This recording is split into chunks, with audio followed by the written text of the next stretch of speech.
What's up, everyone? Welcome back to Hassan's Hits. First episode. We will get to the incredible event that was UFC 290, there live, how it all went down. I'll get to that. But first of all, I want to talk about some pressing subjects, including Tyson Fury signing on to fight Francis Ngannou in a fight that was much anticipated even a couple of years ago. You're talking about 2021. These two had their back and forth, and they actually also talked about this fight back in 2019. So Francis Ngannou has been hunting this fight down for quite some time, obviously, because it's, a lucrative fight, but also because it puts his legacy over the top. You're talking about Francis Ngannou leaving the UFC, betting on himself. As interesting as this fight is on paper, and it is very interesting because we all know Tyson Fury will box Francis Ngannou's ears off. There's no competition in that.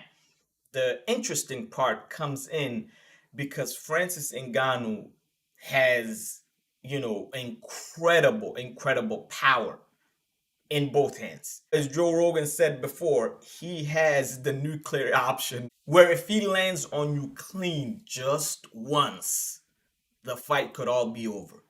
And so Tyson Fury faced Deontay Wilder multiple times, 3 times, and he ended up getting knocked down multiple times by Deontay Wilder. The biggest question at hand here is, does Francis Ngannou have enough to put down Tyson Fury and have him stay down?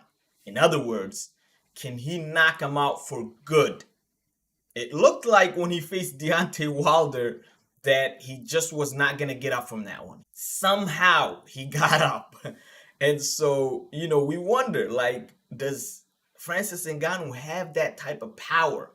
Because Deontay Wilder has, different type of power. You got some of the best punchers of all time, and Deontay Wilder's right up there. You could say top 3, top 2, top 1.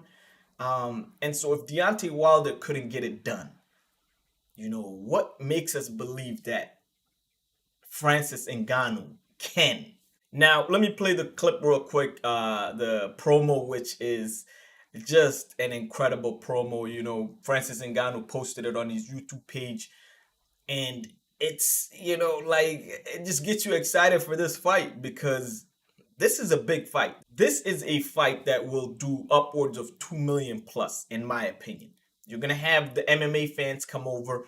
You're going to have boxing fans obviously watching Tyson Fury. And if you're like me and you love both sports, you get to enjoy a huge night in combat sports where two worlds collide.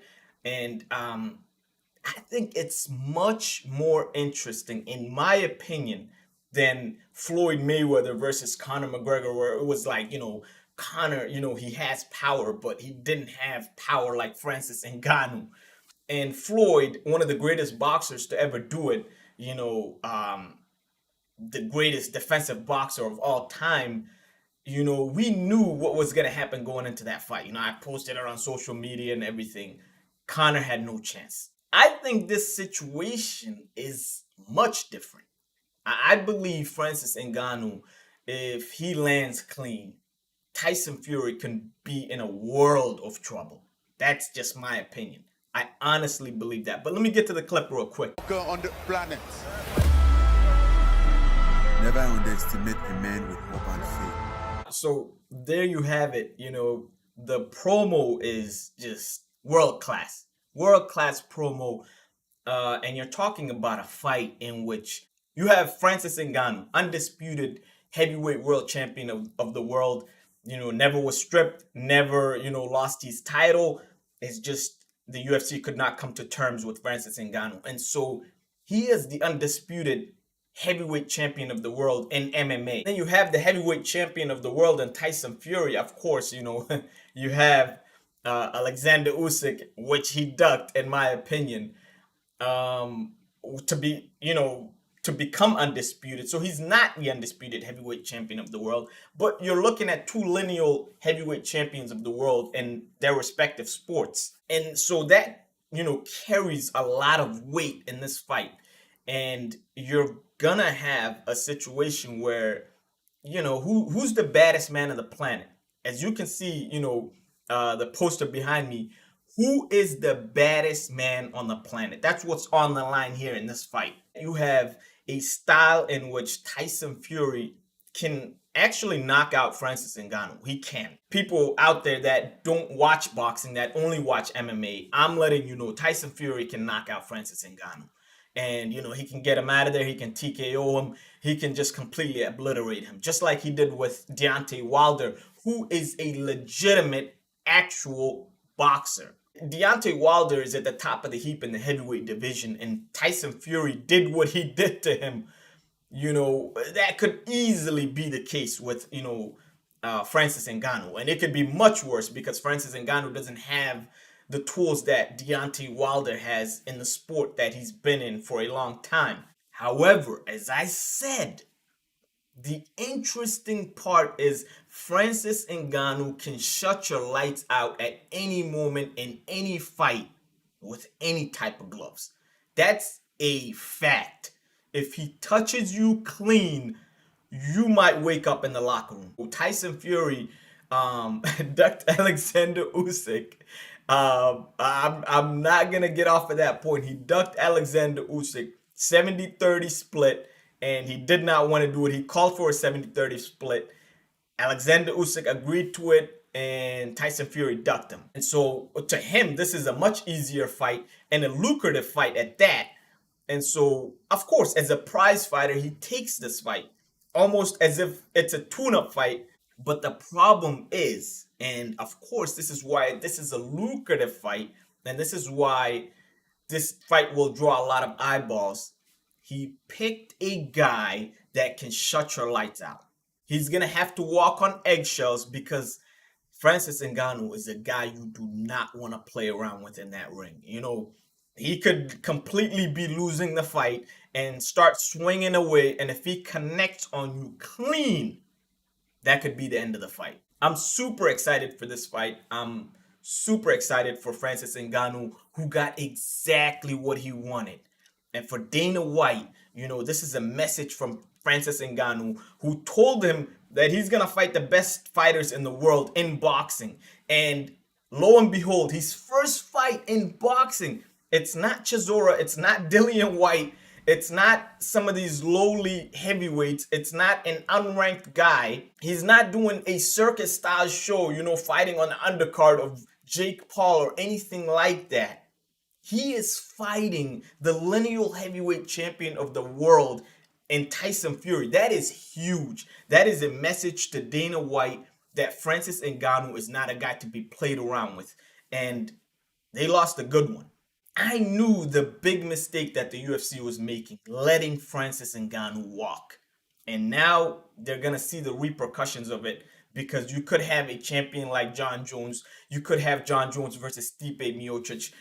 But everyone recognizes and knows the undisputed heavyweight champion of the world, who was never uncrowned, is Francis Ngannou. And now he's with a different promotion in PFL, who, by the way, in talks to buy out Bellator. They're trying to make moves here.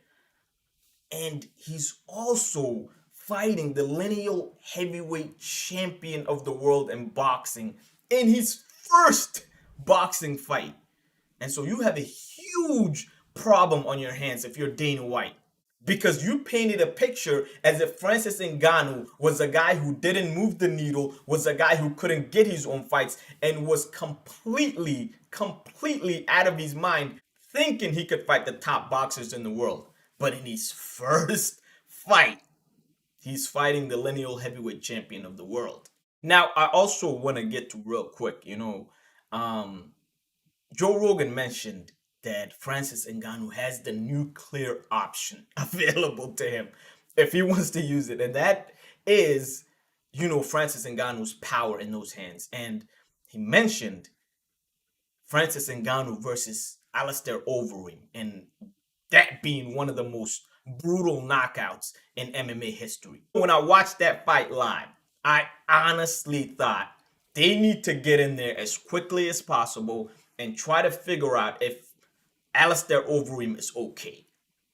That is one of the scariest knockouts in the history of MMA, in the history of combat sports. The whiplash that, it caused when he uppercutted him, and the way Alistair Overeem just fell to the canvas, toes curled up, just completely gone.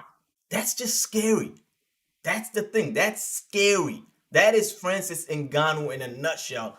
If he lands clean on you, it's a scary thing. And so that's what Tyson Fury is gonna have to deal with. And let me pull up the clip real quick of, Francis Ngannou knocking out Alistair Overeem in dramatic fashion.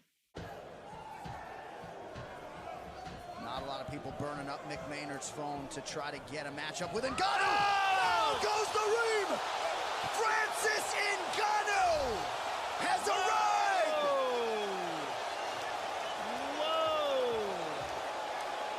That's what we were talking about, ladies and gentlemen.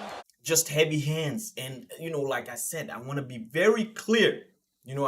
People need to understand. Tyson Fury can knock out Francis Ngannou. He can TKO Francis Ngannou.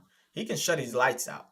But, the difference is, like, Francis Ngannou has different type of power in his hands.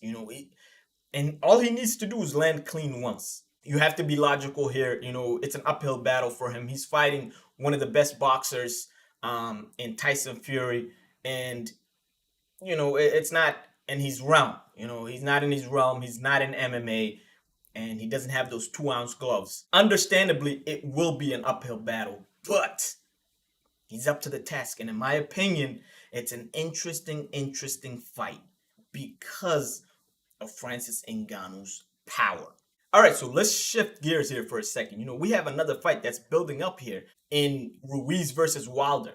Wilder, of course, being the A side, putting out some contracts to Andy Ruiz supposedly, and Andy Ruiz is not happy with the contracts that he's seeing.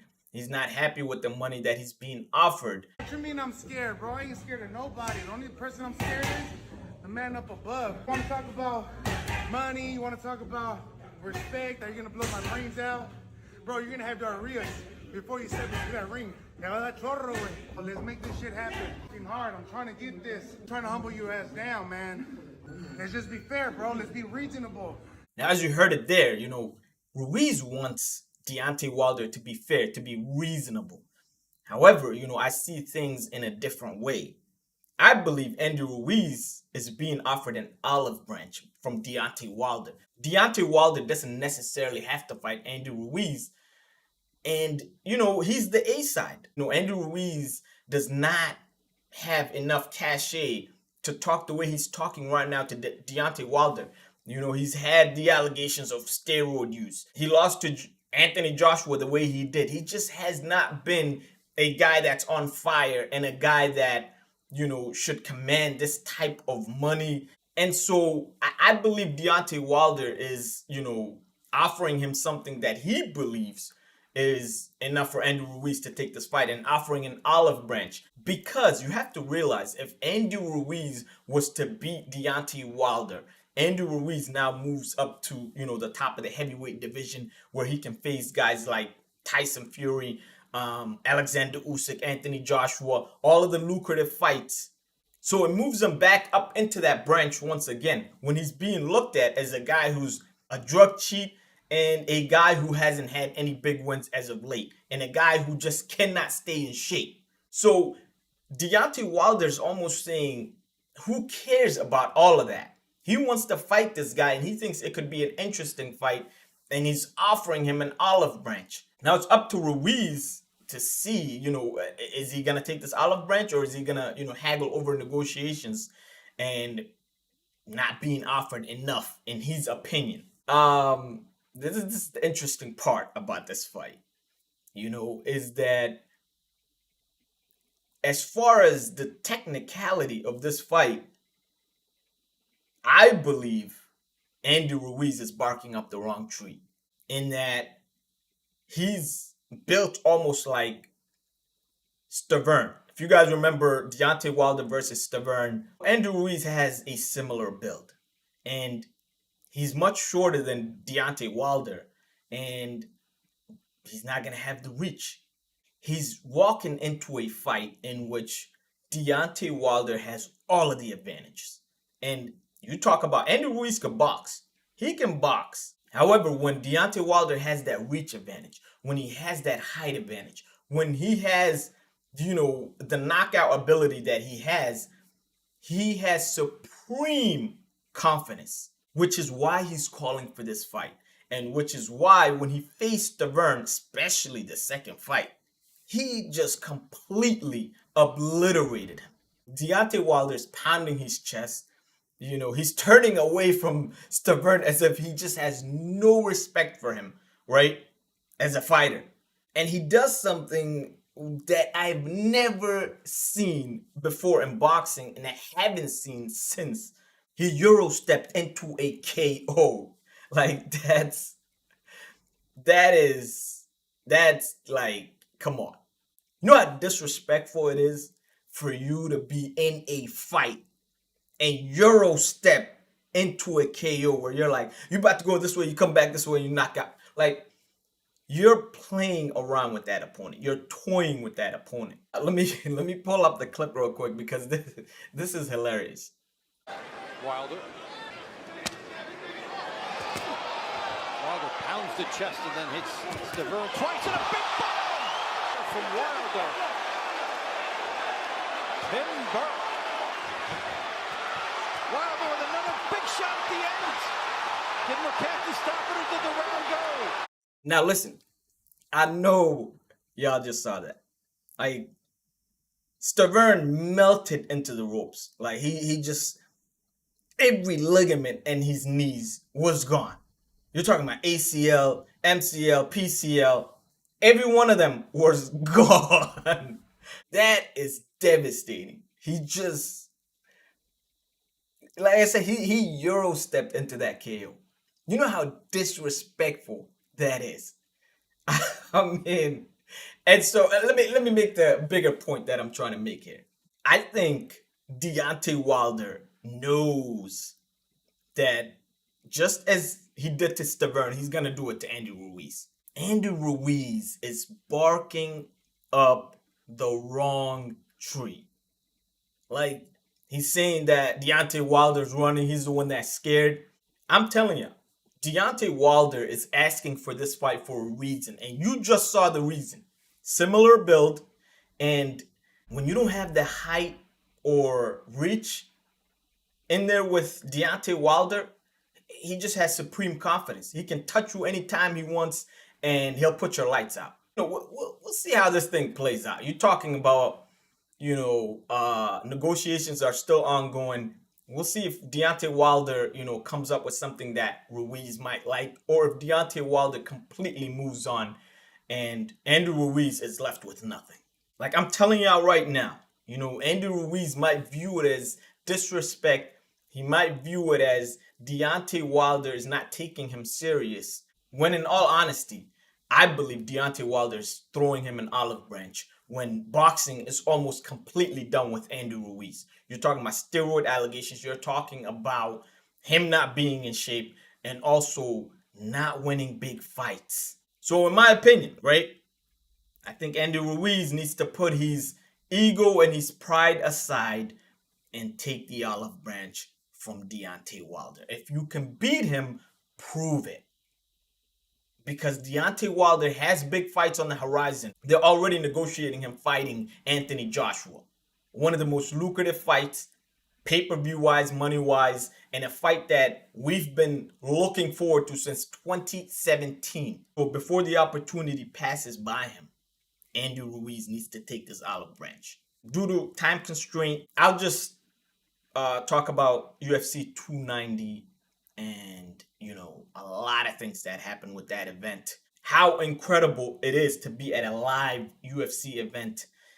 And also what it feels like to be at quite possibly the greatest UFC card of all time. I'll get to more of that in episode 2. If you're listening, thank you for the support. And if you've been watching, you've been a long-time supporter, I appreciate you very much. If you are tuning in for the first time, hit that subscribe button, hit that like button, share it. I appreciate you guys very much. Like, subscribe. Peace.